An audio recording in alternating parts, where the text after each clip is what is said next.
Job questions and God answers. The idea of this comes from a very old, dusty book by George Campbell Morgan, who deals with some questions that Job asks and how Jesus is the answer. And so that kind of led on to these thoughts. So a lot of it is based on what he says, but then I've taken time to look at a number of other things as well. So we'll have an introduction to it this week. And then as we go through, there are different questions. It's not just the questions that arise from Job, it's statements that he makes. A statement of wishing there is something. And we can see again, spoiler alert, that all of these things are answered in Jesus. And so this is what we'll do as we'll go through. We'll look at various questions. Whilst the book deals with suffering. It isn't all about suffering, but we will have a week just looking at that, what things we might learn about suffering from there. And then, of course, at the end, it turns around where God himself asked Job some questions. And I thought it might be worthwhile looking at that as well, because we need to understand what's going on there to fully appreciate what we're being told in the rest of the book, I do believe. And so a couple of questions that I want to ask that might seem strange, but please bear with me as we consider this. I want to ask, is your faith really working for you?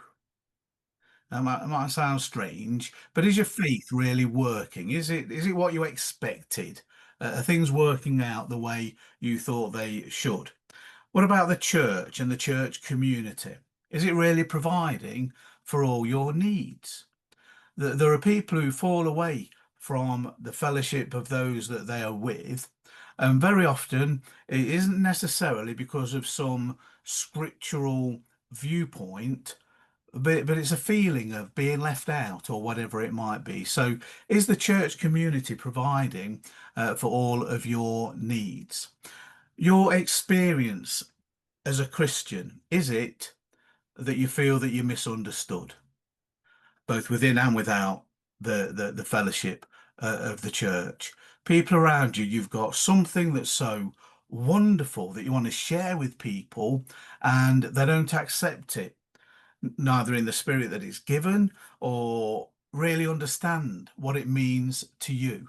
So, is it your experience as a Christian to feel that you are misunderstood? Are you so much more zealous for the faith than others? Do you feel very excited about what you've got your hands on, and this is what I want to do and what I would like us to accomplish, what we ought to achieve, but then others are kind of a little bit more blasé. Well, you go on if you want to, sort of thing. And do we get that feeling? Is it a feeling that you have the truth, but there are other religions who don't necessarily have the truth as far as you can see? We can't really judge them ourselves too greatly without knowing the individuals. But generally speaking, you feel you've got the truth, but there's other religions around that don't, and yet they seem to be making more progress. They're attracting more people somehow.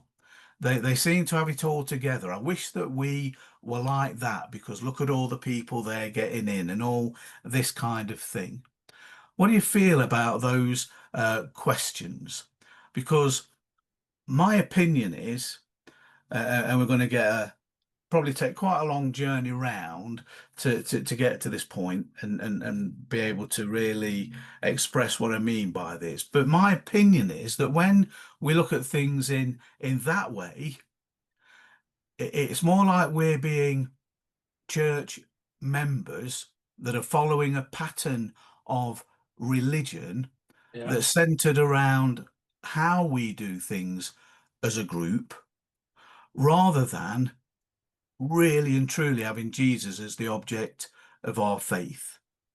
Now, I don't say that as a criticism, but more maybe as an observation of maybe what I found in my own life as Mm. I've grown up with Christian parents and around the church.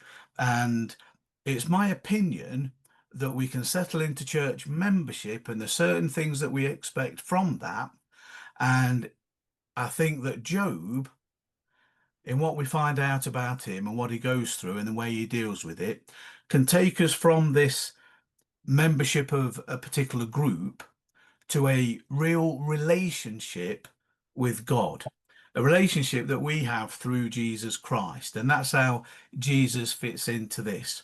So, being a disciple of Christ, truly following Jesus, and not having anything that will distract us from that, I believe, will help our faith to be realized and for these other things that we desire to fall into place anyway, without it being a part of something that we do to motivate people, because the motivation is from within. Now, I've got to ask you to stick with me for 12 weeks now, because I think it'll take that long to explain what I meant in those few sentences. But it's kind of more of a feeling that I have that's based on how I felt about me, but then reading Job and seeing, hold on, this fella, he knows God, but there seems to be just something missing. There's that jigsaw that's got to fit in, that fit in the end. So I'm hoping that this will be an exciting journey for us as we discover what Job discovered and how that might relate to us. So the book of Job itself, I believe, is one of the greatest in literature. I mean, I enjoy books. I enjoy reading. There are some that are real page turners for me. There are others I read a little bit in, then decide, well, I'll just read the back page and get it over with. But this is one of those books that we can come back to and we know the story, but it's one of those where we find something yet again that perhaps I missed the first time. So it is one of the greatest in literature. But even now, we still don't really know who wrote it. Who was it that put pen to scroll and wrote about all these things that happened to Job? Was it something that he wrote about as he reflected on it himself? Was somebody else recording it? Was it Moses, which has been suggested? Can't give a definitive answer. So why speculate? There are characters that are mentioned in this book. Where do they come from? What's their background? How do they know the things that they know? None of this is explained. They just appear and they say what they're going to say, and at the end, they go off and go their merry way. But there's so much contained in what they say. What period of history does it fall into? We can only make some deductions or assumptions. Job is offering a sacrifice for his family as the patriarch, and so we figure that this is the patriarchal age. Might have been a contemporary of Abraham and those folks, but again, we don't know completely. It does present the problem of pain. There's no doubt about that. And there's a lot of discussions that have taken place over the reason for the book, and this seems to be one of the main ones. It's about pain and suffering and how we deal with that. The sad thing about that is that if this book is about the problem of pain, it doesn't give us any solution. It doesn't ultimately give us an answer. And like I said, later on, we will look at the challenge of suffering in relation to how it's brought up in this book. But there is no solution given at that time. It just happens to Job, and no explanation is given to him. In fact, we know more about it than Job does, of course, because of what's written in the book. So if we come to this book thinking that it's the one reason it exists, then our focus being on that might cause us to miss so many other wonderful lessons. And that's what I've found in looking this up. And this is with only looking at what Job has said. And so I'm looking forward, hopefully, for us seeing that it's not just about pain, but there might be something else as well. So everything in this book surrounds Job. This is the account of a man in history. And I love the way it begins. You know, this is the account of a man. So many novels that we're aware of, that opening line is something that kind of takes you in and grabs your attention. But this is the account of a man who is living in our history in the past. Everything in the book surrounds him. And as it begins, Job's relationship to the spirit world is revealed to us. It seems that he is accessible, his life is accessible to the approach of spiritual forces that are outside of the physical realm. Yeah. God and Satan are having a conversation about him. They're Mm. both interested in him. And so he's accessible and can be viewed by that spiritual world. Um, he has human relationships, of course. He has a wife, he has children, he has friends. We only know about those friends that are there, but I'm sure someone like Job has many more friends. Where were they? Perhaps the fair weather friends, I don't know. They're not mentioned, just these ones are. So for some reason, we only have these. He is a man who has a very acute awareness of himself. He can put into words his innermost thoughts. I can't seem to do that very well. You know, when people ask you what you're thinking, I don't know. I'm sure I was thinking something, but I can't put it into words. I mean, it annoys my wife like I don't know what. You know, what are you thinking? "Oh, I'm trying to think of something to tell her because I don't know. I was in my what's called she calls a nothing box. But here's a man who was aware of himself, who really knew about himself and those innermost thoughts that he had, he was able to express. There are people like that. They can put into words experiences that they have had, and it's as though you're going through that with them because they put it so well. So, this being the case, he is able to share with us, and it is put down on paper, this wonderful um, information that we can learn from. And there's no censorship when he speaks. There's no thinking, I better not say this because they're here. Or I'm taught to say this, what will God think? He says it like it is. He is wrestling with questions that are arising out of this just incredibly difficult circumstance. It is a terrible situation that it's in. And it's difficult not to vent what you feel at times like that. And Job is happy to vent. He has no option, it seems, while this is all going on, to listen to his friends. And the fortunate thing for us, perhaps unfortunate for him, is that what they say causes him to think certain things that he can then speak about. So this is very helpful to us. They give their philosophical thoughts about what has happened to Job, why it might have happened, and what he needs to do to fix it. They announce the reasons that they've considered and speak from their great knowledge. And this frustrates Job no end because they just do not understand. They're saying the right words, but they're not being used in the right place. They're out of context when applied to him.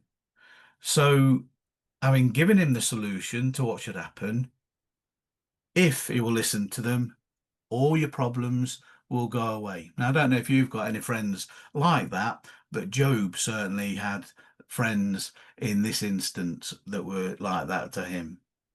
Eliphaz, Bildad, and Zophar are their names. Like I say, we don't know where they came from or what the background is, but they take turns at trying to convince him to listen to them and to their resolution and to their answer to the question, why? Not once, but 3 times they make speeches to him to try and explain the cause of all his problems. They realize eventually, of course, he won't listen to their wise counsel. And then in steps the younger man, Elihu, and he says, you old people, you don't really know. Let me make it straight for everyone. So often when we study this book, we usually deal with what these four have to say. And like I say, we're going to completely ignore them this time, not because there's things wrong in what they say. A lot of what they say is correct. It is just not correctly applied to Job. But we're going to concentrate on the things that come out of his mouth. We'll pay less attention to them so we can concentrate on him and his thoughts. He is, after all, the one who is going through these problems. He is the one who knows from experience what it really feels like. And so he is the one we're going to turn to find out what's happening. As I said, he says things which arise out of his own experience. And maybe you've had this as well. People are talking to you, but they just don't know because they haven't gone through it. Those who were arguing with him were useful in what they said, and it brought about the inquiries that Job asked, which are the things that we're going to study. Remember, of course, Job had no New Testament to refer to. There was an incomplete understanding of the Messiah. In fact, we're even told that the prophets who spoke of these things, who spoke of the Messiah who was coming, spoke of things they didn't understand. They said the words, but didn't really know how they applied. Not only that, angels, we're told, longed to look into those things concerning the outworking of our salvation. So Christ is presented in this book, in the book of Job. But the book itself was a record of an agony that went unanswered. And as he wrestled with this, he came out with statements that hopefully we'll be thrilled to see because we're looking at the answer from the other side. He had the question, the answer didn't come till later, and what a privilege for us to be on the other side of it, to be able to look how encouraging it is for us to be able to do that. So as we do this, let's approach this from Job's point of view. What's his perception of these things? Job is a fellow human being, first of all. This is not a made-up cartoon caricature like Tom and Jerry, if everyone knows who Tom and Jerry is these days, where you know they would beat each other up and still get up and still be running around. This is a human being with the emotions that we have, who feels the same pain that we feel. So he is one of us. And we have to give thought to his surroundings so that we can put ourselves in his place. You know, there's a saying that there's different cultures, it's said in different ways, but you know, don't criticize someone till you've walked in their shoes, that type of thing. Till you've been through what they've been through, you don't know how you will react. So let's put ourselves in his place where everything's going fine. He's doing all those things that he really knew he should in his relationship with God. Remember the relationship that he has to the spirit world, but that he has no knowledge of. We know that there's this battle going on, but he doesn't. So have you been in a time where something's happening, you don't know where it's come from or why it's going on? This is what Job is wrestling with us. So his relationship as well with his wife and his children and his friends are to be considered as well. This is not someone who doesn't know. This is someone who feels what we feel and hurts like we hurt. And so let's put ourselves into his place, because if we can do that, then I think it will be easier to translate the information that he's giving into how we listen to him. We'll be a little bit more sympathetic, I think, to what he's saying when we understand what he's saying. So who is he? What we know about Job is his name. We're told he's from a place called Uz. And as far as Uz is concerned, we know that there is a place of that name in Genesis. Whether it's the same or not doesn't really matter. Where its geographical location is has no bearing on Job's troubles. He could be facing these things anywhere. They're not confined to a time and place. This, as a human being, is a suffering that all of us in some degree or another might have thrust upon us. So what we want to know about him is himself, his circumstances, what happened to him, and how he dealt with it. We're told about his character, first of all, that he is blameless and upright, one who feared God and turned away from evil.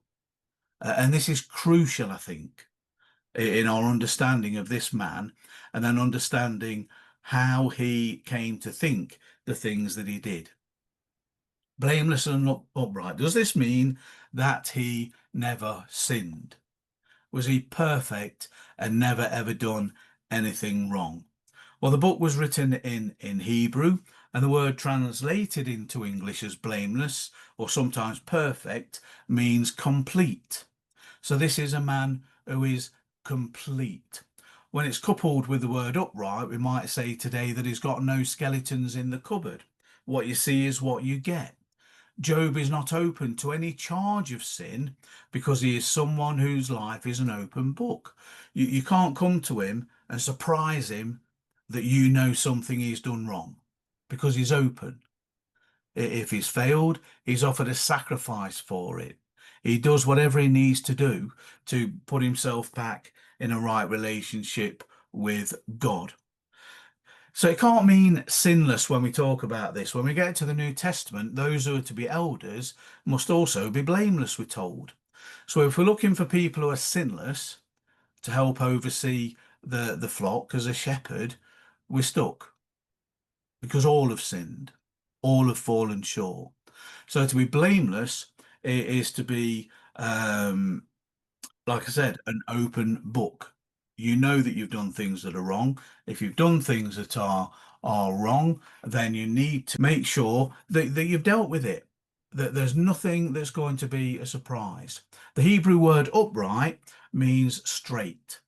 When I was younger, there were some phrases that were used that really probably have gone out of action now. But basically, this means what you saw was what you got. It was complete and it was straight. My dad used to say of someone, if they were a bit crooked, is as bent as a £9 note. Well, what does that mean? Well, there were no £9 notes. If someone paid you a £9 note, you knew it was wrong. Or policemen that didn't do right. They were always called bent. He's a bent copper, they used to say.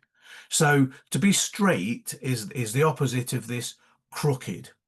And he's someone who feared God and turned from evil. His faith brought about action. He didn't just fear God, he turned away from evil. He didn't let it wash over him. He didn't get as close to it as he could. He turned away from it. So his faith directed how he lived. Job loved the Lord his God and loved his neighbor as himself.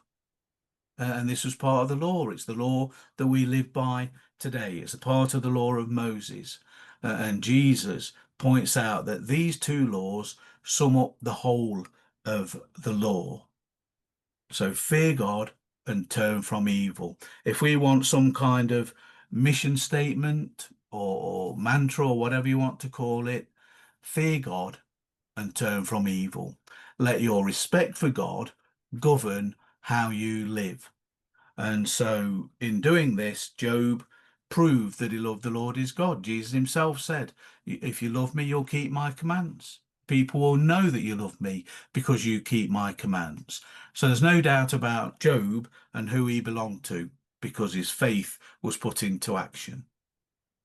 So the morality of those who truly love God is rooted in the faith that they have in him, and the actions spring out. It's like faith is the root, and as the tree or the plant grows, they're the actions that arise from that faith. So if you want to be a person that people can trust, that someone can bring no accusation against, then the key is to fear God and to turn away from evil. And here we are confronted with a man who does just that. To turn from evil is to have a correct relationship with your neighbour. To fear God is a proper relationship with him. To turn from evil puts us in a right relationship with our neighbour, because we notice the Ten Commandments, I think it's the first four, deal with our relationship with God. The next six deal with how we treat one another and treat our neighbour. And so it's all summed up. So the remarkable thing is that this assessment of Job is confirmed by who? God. God says it. God points it out to Satan that this is a perfect and upright man, or a blameless and upright man that fears God and turn from evil. He also goes on to say that there is none like him in all the earth. What a character this person is. So he is a picture of godly virtue. He is living his life. He is minding his business. If anyone should have a good life, it's this man. But then suddenly, and without warning to him at least, is visited by Satan. And swiftly, one after one, there is a blow against his family, against his person, against his possessions. And these were overwhelming calamities, not a bump in the road. These were overwhelming, and they came one after the other. And the reason for them is not to be found in Job himself or his character, because we've already seen he's blameless and upright, he fears God, and he turns from evil, and there is no one else like him in all the world. So whatever reason it might be that these things have happened to him, it cannot be because he's done something wrong. It cannot be because of any sin that is committed. This is what's pointed out at the beginning of the book. And so the tragedy is not found in something he's done. And this is, of course, is what makes it so frustrating when his friends are talking to him, as well as they're trying to help him, that they're not. He's introduced in such a way that this fact is made clear. And yet here he is, quickly reduced from wealth and opulence to poverty, to animals and cattle by which his wealth was measured in were taken from him. His children were torn from him, literally swept away. He was struck down in his own personal body with ill health. And to cap it all off, the one person that he would want to have by his side helping him didn't provide the support that he needed so much. So his wealth has gone, his children have gone, his health has gone. Surely I've got my wife. Except she says, renounce God and die. Now, I don't want to be too judgmental against his wife, because we might have been in this situation ourselves, but it's certainly a big topic in the news that when you see someone you love suffering, you want it to end. You would rather that they didn't have that. So in one respect, we can see this woman who loves Job, the love of her life. They have these children together, they're raising them together, they're living their life together, and now he's suffering. Renounce God and die. I would rather you were dead than see you suffer like this. How many can sympathize with her today? So the point here is that we might feel that way, but there was something extra that she threw in, isn't there? Renounce God. It wasn't just to die, to be free of this suffering. Renounce God. Abandon your faith. He needed her to help him keep straight, as it were. And that isn't going to happen. So the one he loved the most probably hurt him the most, and he's stripped of her partnership with him in following the Lord and in faith with the Lord. Not only that, his friends come along to help, and they sit still and keep quiet for 7 days. Sometimes you just want to know that people are there, don't you? There's nothing needs to be said. I just need to know that you're there. And they perhaps hope it's enough just to be with him, and so probably shocked at what they found out and what they've seen. He'll be glad to see them, and he would cry out in agony before they speak to let them know of how he feels, so that he could somehow understand what he was going through. But when they did speak in response to what he said, they put this philosophy on him that just didn't fit. And so, in a sense, he lost his friends as well. He was all alone. So, even though they were there to help, Job wasn't helped by them. Without understanding what they were doing, his friends really attacked his integrity. They misunderstood him. In the gloom and the darkness of what he was going through, he began to lose his sense of God as being just. Because if what these men are saying is true, then God is not just. Because I haven't done what they've said I've done, therefore I shouldn't be suffering in the way that I am. So what does he say? Naked I came out of my mother's womb, and naked shall I return. So he's kind of accepting of it in the beginning, but then he began to curse the day that he was born. He's been misunderstood. He begins to get surrounded with fog and mist as he tries to understand all this, and he loses his conviction that God was a just God. Because if these people were saying what was right, then God is wrong. Physically stripped, mentally misunderstood, and as a result, spiritually struggling now, he gropes after a solution of how God fits into what's happening to him. God is there, but where is there? And why isn't he listening?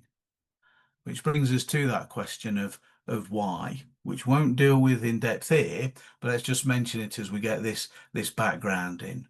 With this catastrophic background of what's happened to him and how he is being helped by miserable comforters, we know and we understand that there is terrible suffering in the world and in people's lives, and many of them don't deserve it.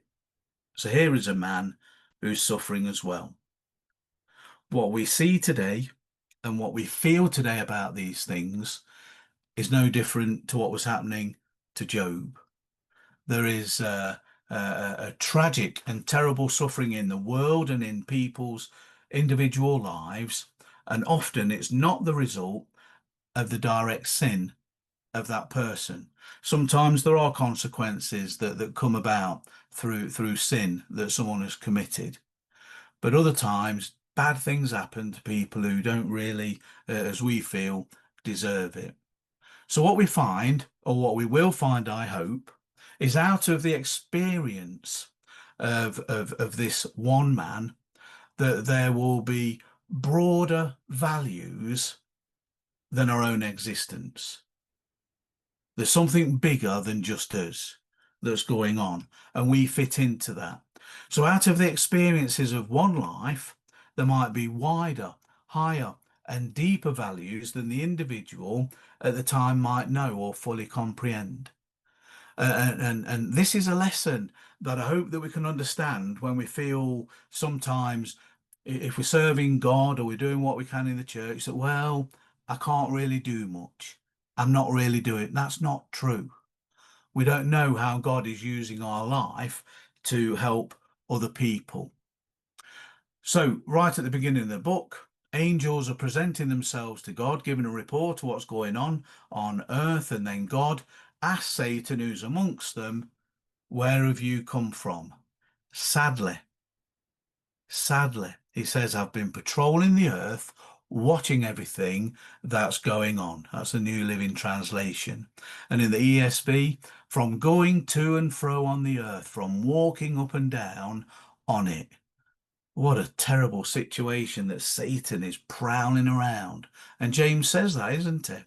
That he's prowling around. And surprisingly, God says to Satan, have you noticed my servant Job? Instead of protecting him and averting Satan's eyes, he's saying, have you noticed my servant Job, the finest man in all the earth? He is blameless, that is, he is a man of complete integrity. Have you considered him? Have you examined him? Have you looked for a chink in his armor? He's mine, you see. Have you noticed him? Have you tried to take advantage of him? Have you seen where his weakness is? He's mine. He won't let me down. Have you done that, Satan? Have you seen him? And have you, as we might say today, had a go at him? Now, whilst that might surprise us that God speaks in that way, look at what Satan says. Does Job fear God for nothing? Yeah, he's got all these things. You've done all this for him. Is it all for nothing? How do you feel when you hear when Satan asks that question? What can he get out of it? What's in it for me? And that's the devil's blasphemy. Job fears God for what he can get out of it. When things don't go our way, so we walk away from God because he's let us down, Satan's won. His argument's won because we wanted God to deliver and he didn't. He says you've always put a wall of protection around him and his home and his property, and that's true. We're told in the Old Testament that God is a shield for his people. He says you've made him prosper in everything he does. Look how rich he is. Well, that's true. If we believe that all good gifts come from God, then yeah, God supplied them to Job. So Satan offers a challenge. I tell you what, if you take it all away, we'll soon see what will happen. He'll surely curse you to your face, he says. So any who serve God, the devil's saying, or claim to have faith in him, do it only for what they can get out of it. This is a golden oldie. It's an old song. It's sung today, and it's used in different ways. We've got modern technology now that people can use. Comedians take cheap shots at believers. So-called influencers on the internet make fun of believers on various social media platforms. There is a atheist scientist who says publicly and in his books that adults only go to church because they haven't grown up. They've not moved on from Sunday school. They'll accuse preachers of preaching only for what they get out of it, not because they believe in it. They're preaching it because their livelihood depends on it. The accusation is that the lonely will only go to church because that's where they can find friendship, or the elderly only go to church because it's somewhere warm to sit and they can get a nice cup of tea and a piece of cake. These are not new accusations. And God replies to the challenge, well, you test him then, but don't harm him at first. So this battlefield that we'll be looking at is between God and Satan, but it is over Job himself. And as Job considered what was happening to him, he faced it with honesty. He was telling the truth about himself. And we have revealed to us human nature at its deepest level. And we understand the lie that the devil is saying to us. He wanted God, Job wanted God to uphold his integrity. Job was not serving God for what he could get out of it, but he wanted God to plead his case for him. So the value to us of what took place hasn't diminished at all. Through all this suffering, Job stood up to the test. He proved in the end that he wasn't in it for what he could get. The lie that was told by the devil about humanity is just that, a lie, and Job proved it. And that's the challenge for us. That's the challenge for us, to serve God no matter what. So the devil can't win where that lie is concerned. God's truth will prevail. Let's be as faithful as Job as much as we possibly can. So we will see the inadequacy of human thinking, which means we've got to rely on God's word. We're not smart enough to figure it out. We need God to tell us. Elihu, the young man at the end, began by saying, Elihu began with the first speech by saying, old men are not always wise. And then he did some clever thinking. Sorry, Elihu is the one at the end. All the speeches of the other three, Eliphaz, Bildad, Zophar, and Elihu at the end, we don't find anything to object to. The objection is that it didn't apply to Job, and it's what increased his suffering. The application that they made was wrong. The experience of Job had been disregarded by the thinking of the philosophers. Here was a human soul stripped of everything, in agony, and all they said didn't apply to him. His experience was disregarded by the thinking of the philosophers. And here's where we've got to be careful, I think, that we know what the Bible says and it's factual, but do we listen to the person that we're talking to? Or are we going to upset them by what we say because we're not making that application in a very wise way? And so we've got God's word, and in the cold light of day, we know what it says. However, people's experience makes them see it in a different way. So we need to listen to people. People don't argue intellectually always. We argue because of an emotion that we're going through. And so let's put ourselves, as we're putting ourselves in Job's place, let's put ourselves in other people's place before we think we have all the answers. And I think this is what Paul meant when he said, I have become all things to all people that I might save some. And so, end of intro. Let me, how do I get out of this? Like that. Hello, everyone.